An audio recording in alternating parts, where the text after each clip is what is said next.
You know, I was all set to upload today's video, right? Like I was going to do a Q&A off Twitter thing, and I was just sort of sitting around editing it and getting distracted like a college kid who didn't want to do his homework. And I ran across this YouTube Heroes thing and thought, you know what? I'm going to comment on that as today's video. I'd rather do that. It's interesting to me. It's fascinating to me.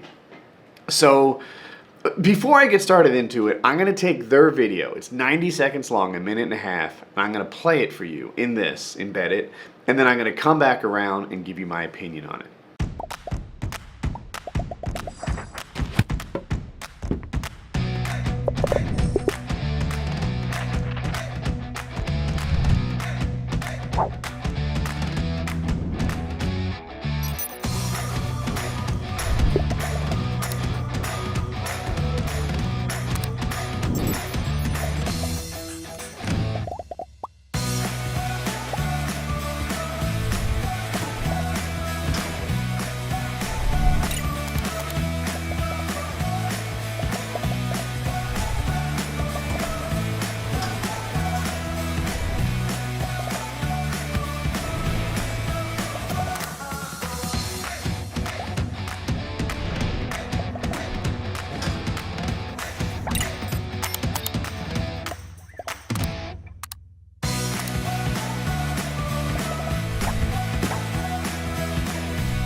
So it seemed like a lot of steps, right? But some of them were hardly even steps. You sign up, you take a few lessons, right? Access exclusive content or whatever they called it. And then you get access to some tools and use these tools to flag videos and comments. And when I saw this, I was like, man, YouTube's been trying to change the culture of the YouTube user for a long time now. Do you remember when they tied YouTube into Google Plus and people started having to use their real names when they left comments in hopes that that would make them civil, in the same way that they're like semi kind of sort of civil on Facebook, right? Right now the anonymity of YouTube has people behaving like they're on 4chan or something, and they leave these god awful comments, and you know, like, there are some YouTubers whose fans will just say kill yourself, kill yourself, kill yourself after they initiate an attack, and whatever. YouTube would just love to clean up that kind of behavior. It's hard to do though. Like, I've completely given up on trying to change the internet's mind about anything. I've had 0% success anytime I've tried to do that, so whatever, don't try. YouTube hasn't given up the fight. So YouTube and Google, its parent, is tremendously efficient and automated. I did a paper on Google for one of my master's papers, whatever, and I talked about how they manage their massive amounts of computers. And one of the things that was interesting to me is, compared to like a normal company, they have to automate everything because they have so many machines. And my numbers are going to be wrong here, so don't hone in on them too much. But they had something like 750,000 servers running at the time. And the servers had an average uptime of something like 9 months. And whatever the numbers were, it worked out to a crash every like 3.5 seconds. So their takeaway from that was that these things can't possibly require human intervention.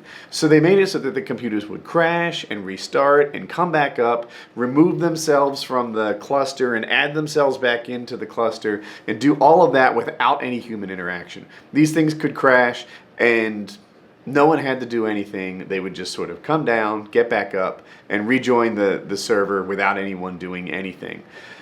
That kind of philosophy has applied to YouTube too, which is why they, in my opinion, like, they don't have enough humans doing stuff. They try to do everything with algorithms. They try to have everything automated. But monitoring community content, whether that be like the comments that you leave on a video or the videos that the content creators are making, is a really hard job. And it's one that computers just aren't well suited for. Computers can't do like, voice recognition and look for bad words and remove a video, because you'll get tons of false positives. Do you guys remember a week ago when everybody was talking about YouTube's new community standards, I forget the term they used, and videos were getting demonetized for a lot of reasons?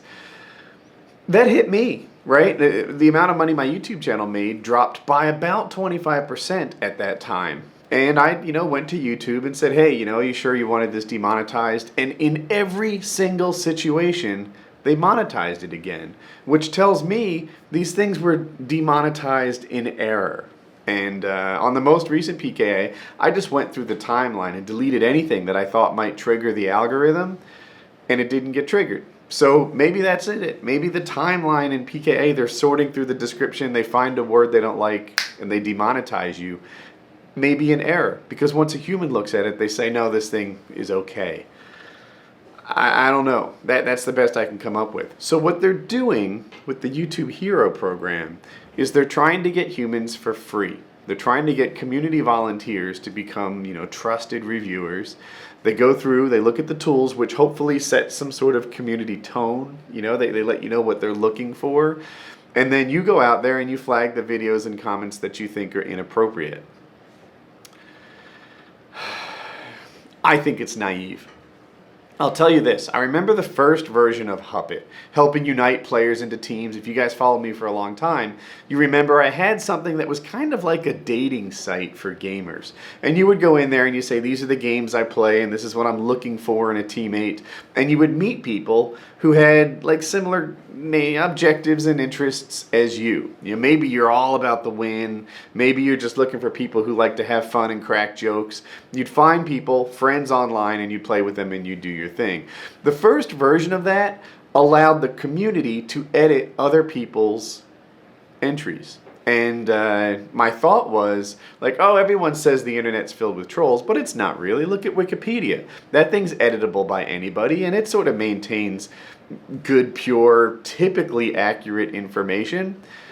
If Huppet was as accurate as Wikipedia, I would be happy with that. Well, that's not what happened at all. It took a couple of bad actors. They'd go through and they'd delete everybody's entries, or they'd ruin them, or they'd trash them, and just a couple like vandals destroyed it.